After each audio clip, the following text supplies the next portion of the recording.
សូមជម្រាបជូនជាដំណឹងដល់បងប្អូនប្រជាពលរដ្ឋទាំងអស់គឺស្ពាននៅជិតផ្សារ115នៅភូមិសែនអភិវឌ្ឍឃុំកញូងសែនជ័យស្រុក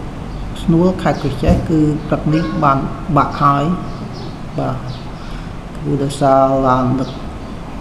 ដំឡូងស្រស់ធុនធ្ងន់បាទឆ្លងកាត់គឺឥឡូវនេះគឺបានបាក់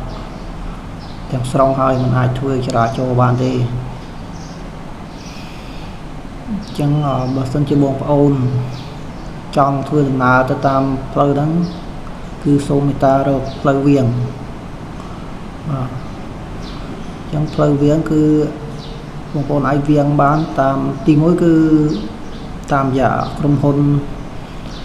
ដឹកយ៉ុងបាទអញ្ចឹងបងប្អូនអាចវាងតាមនោះទៅហើយអាចវាងតាមផ្លូវទី2គឺបងប្អូនអាចវាងតាមផ្លូវលេខ107បាទ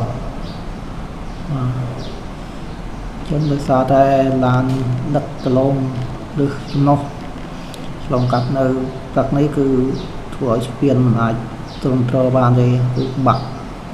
ទាំងស្រុងហើយ